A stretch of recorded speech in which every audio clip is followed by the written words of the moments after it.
This episode of Brace for Impact is brought to you with the support of Ranmore Fund Management Limited. Ranmore is an independent UK investment firm applying a value-driven investment philosophy to global equities. It's focused on generating real returns for clients. Capital is at risk. Please see ranmorefunds.com for more details. Welcome back to Brace for Impact, the podcast where we champion modern philanthropy in a changing world. I'm Mary Rose Gunn, founder and chief executive of The Four, the UK's only venture philanthropy fund backing the best small charities and social enterprises. Today, I am absolutely delighted to welcome Lord Victor Adebowale to the podcast.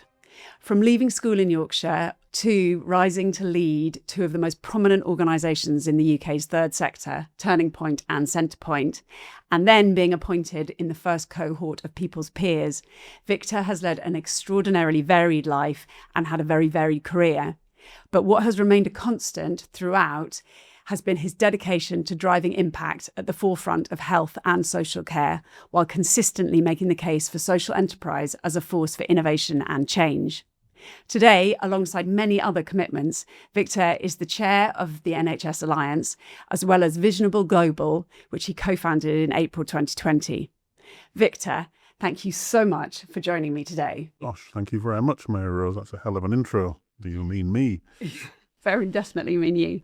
So, Victor, thank you so much for joining me. I'd love to start with one of the most basic questions, because I know a lot of our listeners will be a bit confused. Mm-hmm. What exactly is a social enterprise? Mm-hmm. And also love to hear a bit about what can they do that businesses, charities, public sector can't. Okay, well, I mean, let me give you an example, right? When I was running Turning Point, I used to wake up in the morning and look in the mirror and work out, how do I make a profit? How do I create services of value, change people's lives? And how do I do that in the interests of beneficiaries? Well, customers, really. My customers then were people who had mental health challenges, learning disabilities, substance misuse, forensic challenges. If I was running Boots, I'd wake up in the morning, I'd look in the mirror, and I'd be legally obliged to consider really only one thing, which is how do I return shareholder value? That's the difference. Both businesses. And in your mind, what does that mean that social enterprises can do that businesses can't? Well, they can improve the planet, basically. I mean, I'm not saying that businesses can't, but if you do things that aren't focused on only the return of shareholder value, you'll be challenged by shareholders. Now, it isn't to say that some businesses try and equate the improvements for society with shareholder value, but it's challengeable and often does get challenged.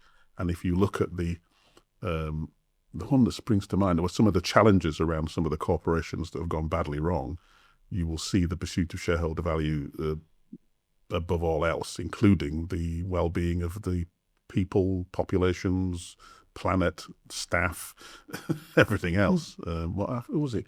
Was it J.G. Kilbraith? I can't remember. Who said the business of business is business. Yeah. So it sums it up very nicely. Yeah. And so there is a difference. It's not saying that both can't contribute, but one is less likely to contribute to another because of the way it's structured. Particularly in this country, we have a Companies Act, which basically says your only interest is to create shareholder value. And I mean, you've spent 20 years fighting and championing for social enterprises. God, has it been that long? Okay, yeah. Fair enough. And it sounds like this is the reason why, Well, the reason why is that, sounds really arrogant, but I really like life, and I think I'd like to leave the world slightly better than I found it. Which sounds a bit arrogant, doesn't it, in my own small way? No, so sounds aspirational. It's not that I'm against business. I've set up businesses, I run business. I'm not anti-business, nor am I anti-capitalism. I'm just pro-better. Yeah.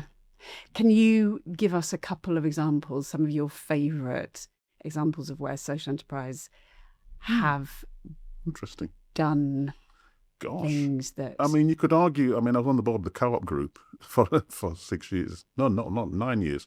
And the co-op group, you say, well, that's a co-op, not a social enterprise. But it is a social enterprise. It's a member of Social Enterprise UK, indeed. And it employs, 60,000 people. It's one of our biggest businesses. It's not for dividend. John Lewis Partnership, I would also argue, is social enterprises. The Nationwide is also a social enterprise, indeed, as a member of Social Enterprise UK.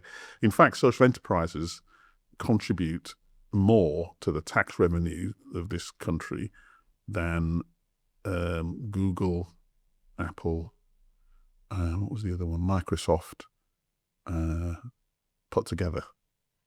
That is an amazing statistic. I know.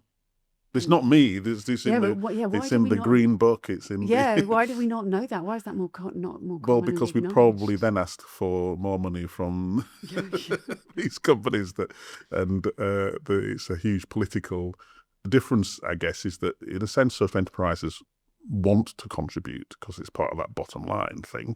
You're measuring your social impact and your contribution to making society better, more equitable, less poisonous to live in, all that stuff, while making money. There's nothing wrong with making money. The chief execs of all the organisations I've mentioned do very well, thank you very much. I do the senior management, and they all got nice offices. They're not walking around in rags, and they don't, But if that was common knowledge, and there's no reason why it shouldn't be, I guess people might question why. Why that is the case, and whether we are asking too little of other businesses. So in the early 2010s, the whole social enterprise sector was given a massive shot in the arm by the 600 million that was invested in Big Society Capital by David Cameron. 10 years later, you ran the Commission on Social Investment, looking at how the social enterprise market was being served by Big Society Capital and the rest of the infrastructure that was around. Why did you set up that commission, and what did it find? Well, let's just go back a bit, actually, because it wasn't David Cameron as much as I love the guy. I saw him walking into Soho House a few months ago. Anyway, so no, it was Gordon Brown, actually. So Gordon Brown was the first Prime Minister to recognise social enterprise and set up a fund called Future Builders, which I was involved in designing, and David Cameron picked that up, and it was, politicians and all that, but he saw it as a way of humanising a party that many people thought was inhuman, but it was a good thing. I set up the commission because my observation and the observation of others of the way social finance worked was that it wasn't very equitable, that like actually most social investment discriminated against women and people who were various shades of me, and was likely to leave value on the table as a result. So if you only invest in people that look like yourself, the person that doesn't look like yourself or isn't from where you're from or didn't go to the same college or whatever might be the next Einstein. They're not going to get any money from you. It's also just a pretty silly way of looking at how you invest. So we perceived that was the case and wanted to find out whether it actually was the case. Turns out it is. How have things changed since with you? Well, I'd like to say that they had changed. I don't think they have. Yeah. To be honest, at least not enough. I'm not known for my patience, but I'm quite concerned about the glacial pace of change with regard to social investment and social enterprises more generally. I think that the discrimination against geographical discrimination, class discrimination, race and gender discrimination in the way that investment works is deeply concerning. We should be very worried about it, not least because the people doing the investment are often doing it with big chunks of public money. Yeah. So, why is this inequity so embedded? I think it's partly embedded in the people who make the decisions, I'm afraid. So, I was unsurprised, actually, and it's not, I've got nothing against these people. I don't want you to think that I hate them or think they're evil, but it's partly if you construct an organisation from people who have come out of the city generally, or would like to believe they've come out of the city, or have that mindset, and ask them to make investments, it's hardly surprising if you don't ask them to change, or if you don't encourage them to change and don't expect them to change, that they will carry on doing what they've always done with the results that we get. Now, to say that nothing's changed would be wrong. There have been some investments. One of the recommendations was to try and redress the sheer paucity of investment in black social enterprise or black-led social enterprises, to set up a fund that would actually specifically look at that. And that's happened, but it's not big enough and it's not long-term enough. And I have to tell you that I'm always even though I made the recommendation, there's a risk that becomes the place where black people go. Meanwhile, the organisation that has all the money just carries on as usual. And I think there's a bit of that going on. So I welcome that just setting up of that fund. It was to redress an imbalance, not to provide an excuse for it to carry on, if you see what I mean. And there's been more attention paid to equity in the way they invest. And I know that their board has changed slightly, but the pattern still continues. And I came across quite shocking cases of people who had set up very great organisations doing excellent work, say in housing, that were being forced to change what they did in order to satisfy people who they'd never met, but who were applying the same, I don't want to say standards because that's not right, but were applying an approach to investment that would be welcome in the boardrooms of quite avaricious venture capitalists as opposed to social enterprises. Or social investors. This is something that we see all the time in the grant funding sector as well. Possibly a little bit less prevalent, but maybe. I mean, grant funding is a different thing altogether. But, and this is going to sound, I mean, in my view, there are three types of grant funders. There's grant funders that look to the long term and invest in the long term and in investing strategic partnerships in order to create impact, hopefully at scale. They are very rare, in my view. There are funders who pay lip service to that, but actually tend to fund in the image of their founders, usually not people that look like me, or you for that matter, to be honest. And then there are funders who have a whole panoply of structures and decision-making, but effectively like the power of funding, but not the responsibility to make any change. So the decisions are still based on, frankly, who they like and whether you're going to be trouble or not.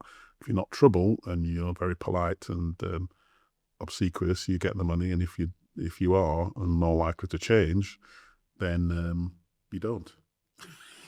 Sorry, I mean... No, I don't. We are, as an organisation, trying to disrupt the sector. Yeah, well, I think you're right to do that. And it's a delicate thing to do because there are egos involved and there is no accountability. In terms of your background and you talk a lot about the importance of empathy and lived experience and what that has brought to your professional career. How do you think we can encourage more of that in terms of getting involved in decisions when it comes to social investment? And it's interesting because I've set up businesses that are red in tooth and claw when it comes to capital and negotiating with funders and financiers. Of course, what the thing is, and everybody knows this who works in these sectors, ultimately they're investing in people. Ultimately, it's about relationships.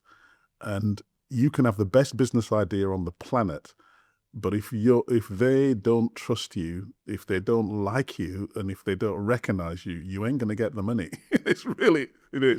So the idea that in private practice or in private non-social enterprise business, somehow people are more objective and less concerned with who you are is for the birds. They absolutely are. The question that you're asking is about empathy. And the question is, so I wanted to say that. So I think tell better stories.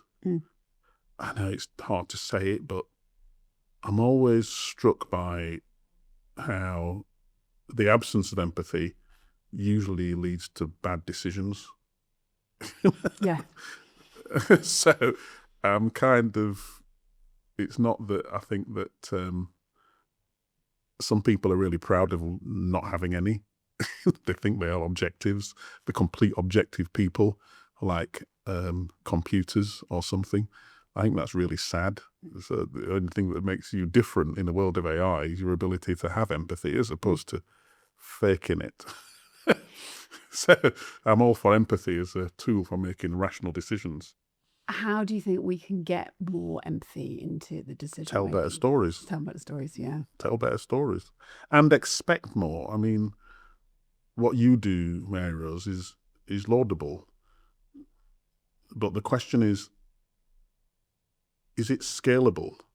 You know, if we believe that the planet, people, where we were talking earlier about the precipice, if we believe that we're at the precipice, then we need things to get to scale. You know, I agree with you. We were talking earlier. I don't know whether I can say that on the podcast, but we were talking earlier, and I believe this. I agree with you. The answers to most of society's problems are actually happening somewhere. They're just not happening everywhere. And I think the task is to make some things happen everywhere. I mean, that's how we got the NHS in this country. It wasn't. So the question is scale. Can we do things at scale that move the needle for everybody? And that's difficult because I do think there's sometimes a conscious and unconscious desire to keep things small, because if they get big, then they challenge power. Yeah. Right? But if we're going to change the world, some things that we're doing that are good, like the NHS, which started in a village in Tredegar, have to get to scale. I would completely agree with that. And we've got some fantastic stories of grassroots organisations that we were backing when they were tiny, and they are now changing government policy on education or health service policy on. Yeah. There's a woman on the podcast that I run called What to Do About, and Dr. Jane O'Sullivan. Now, Dr. Jane O'Sullivan is an expert in early years. She runs the largest provider of early years foundation, of early years education in the country, pretty much, in London Early Years Foundation. She looks after 5,000 toddlers a day. Now, I can't look after one. I'm terrified of them. But she is scalable. Yeah. She does that in a way which is very different from the way most nurseries operate in terms of providing people with the foundations for them to become socially responsible, confident, curious, unprejudiced adults. I want to send my kids there, right? She should be influencing government policy. She should be running stuff, and people like her should be running early years for the country. Yeah. That's the foundation on which the country literally exists. Yeah. And yet that isn't the case. Yet? Would you not? Well, no. Well, it isn't the case maybe yet, and we talked about optimism earlier, and I'm optimistic, but one of the differences between what June O'Sullivan does and what many nurseries and early years do is that they're in it to make a profit. So remember we talked earlier about the shareholder value. Yeah. So it's the unit costs, it's staffing costs, it's how little you need to spend to create the margin. It doesn't make them cruel, but it makes them limited. Yeah. While she runs a social enterprise, which makes money. She's doing very well, thank you very much. But her bottom line is the improvement of those young people's lives. It is building, social capital. It is creating and making money. And that's the difference. And I suspect that's one of the reasons why she's not making policy, because the people who make money one of the things they do with it is influence government policy. So like bringing it back around to the social investment space and the social enterprise space, how can we, I mean, obviously telling good stories is a huge part of it, but are there more things that can be done to help make sure that the system, and because there's a huge wave of money that people want to put into. I mean, I would argue it's not enough, and we need billions of pounds going, not a billion. We need a multi-billion pound fund, and it needs to be run by people who have grassroots experience and who understand value from the ground up, not from the top down.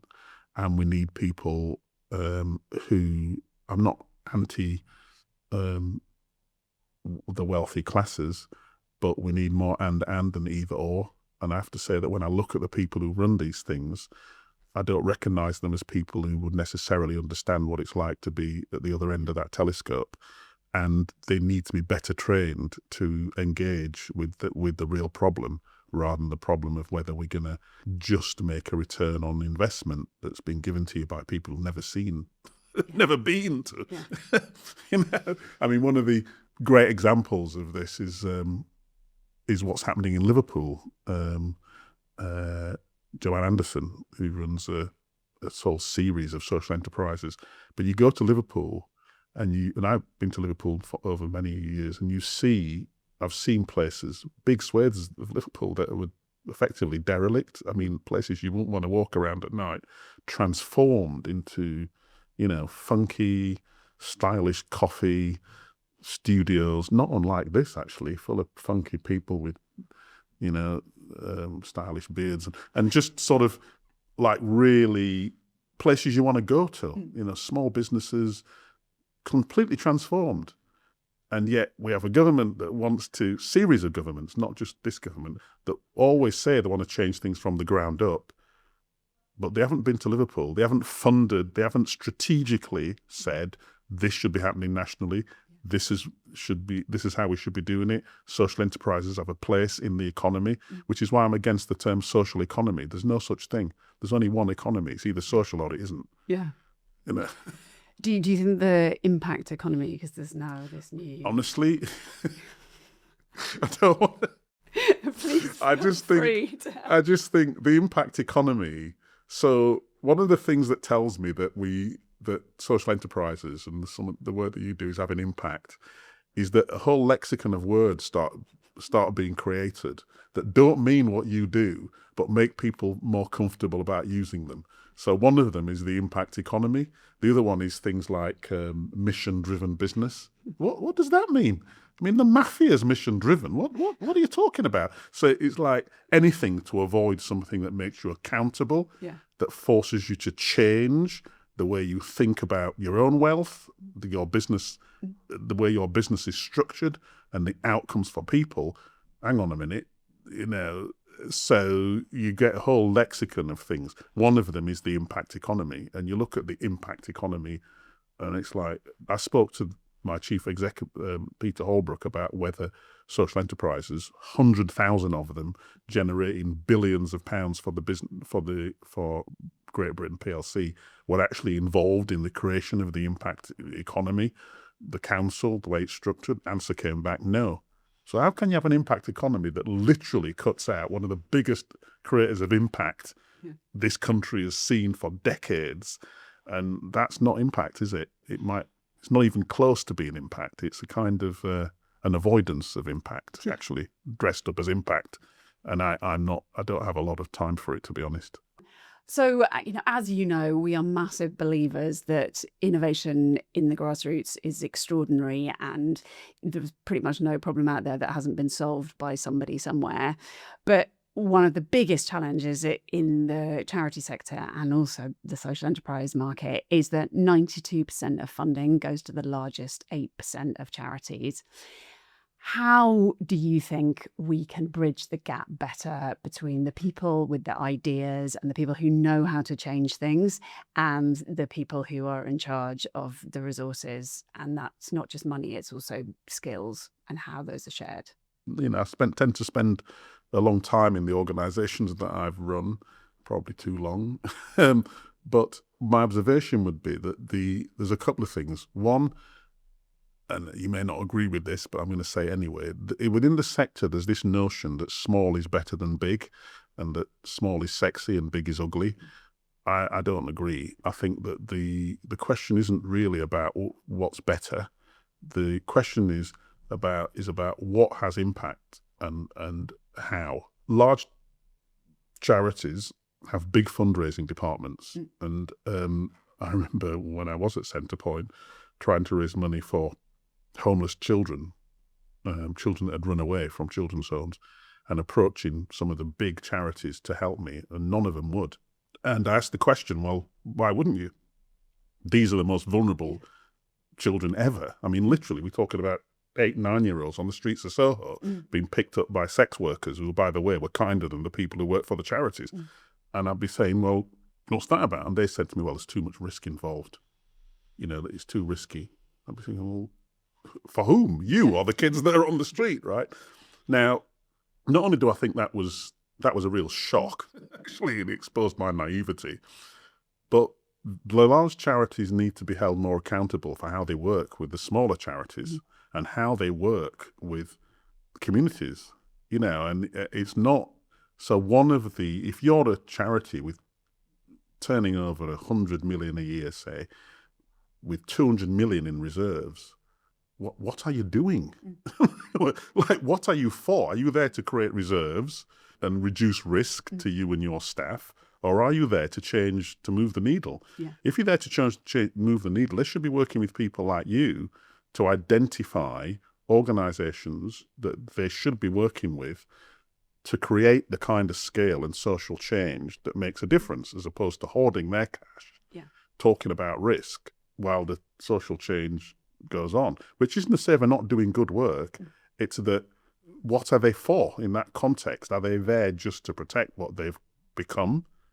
Or are they there to make change? If they're there to make change, then they should be the ones taking the risk in order to reduce the risk for, in this case, children. Yeah. And they perhaps ought to be, and some of these charities are certainly big enough to provide organisations like yours, indeed your organisation, with enough money to make those small investments and develop those sorts of relationships with organisations that may well be doing the work that they purport to do well, much, much better and capable of scaling. I don't see why that's...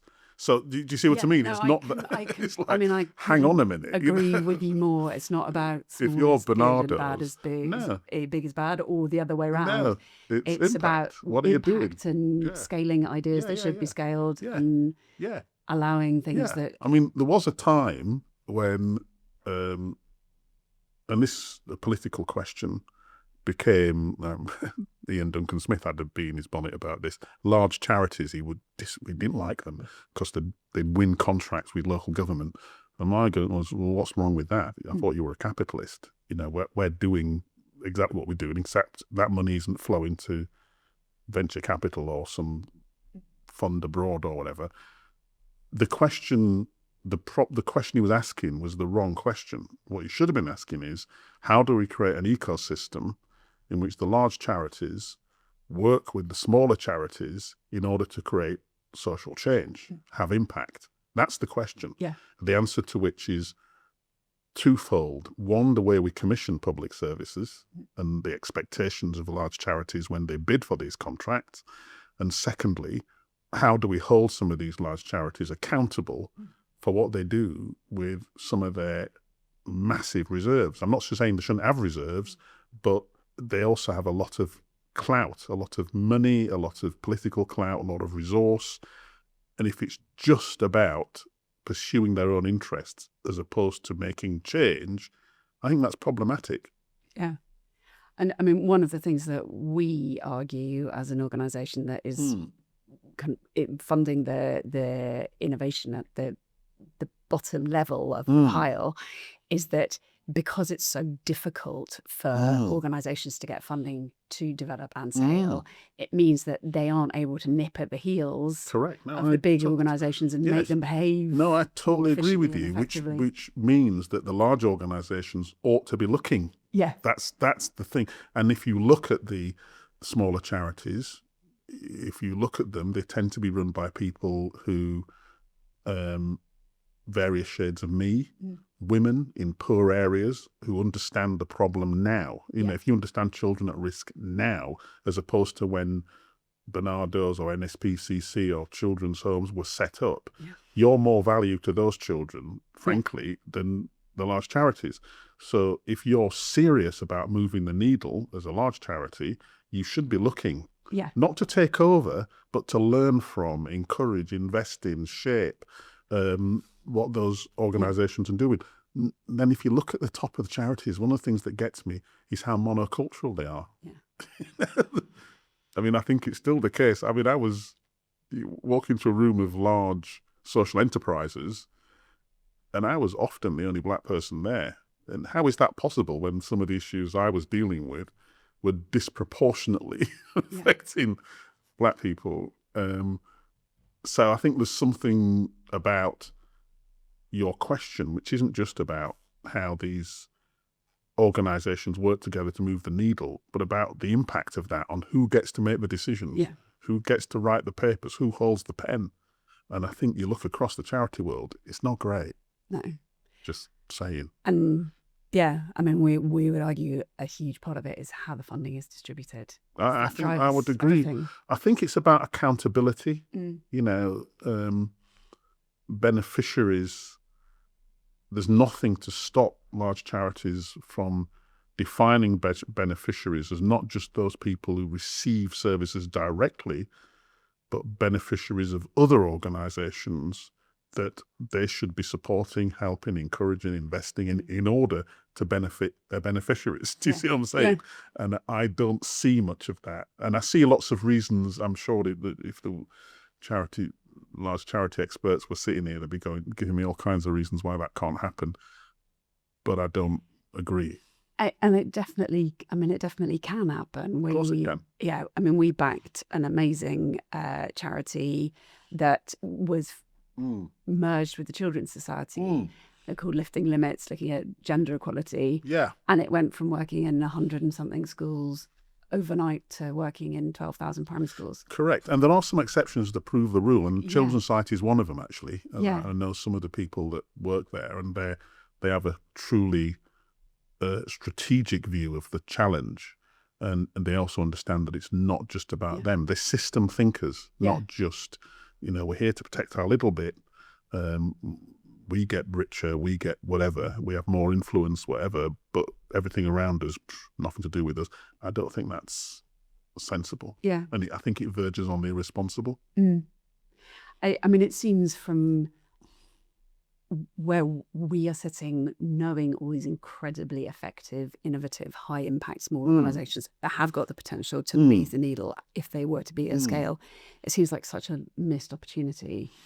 Do you, with all of your work around the NHS and the NHS Alliance, do you think there's a huge opportunity for social enterprise within the health system? Well, last time I looked, nearly 40% of all community services are run by social enterprises. So, is the answer to your question. I mean, I think that social enterprise already contributes massively in the social enterprise that I run. If you look at the Care Quality Commission reports on quality and the experience of staff, actually, you'll see a massive difference between social enterprises that run social care, private sector businesses that run social care, and statutory services. The social enterprises are way above in terms of quality, experience, outcomes, way above, not just a little bit, massively. And that's because that focus on the triple rather than just the one is, and you can go bust if you're a social enterprise. You have to be.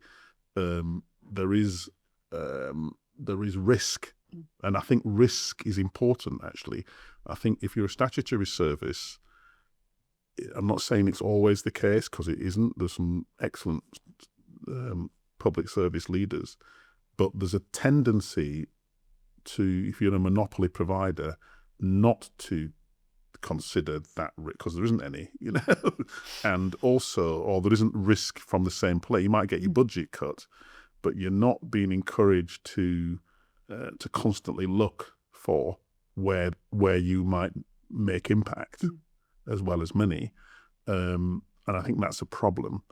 And I think public service reform, and there are many schools of public service reform, I think lacks that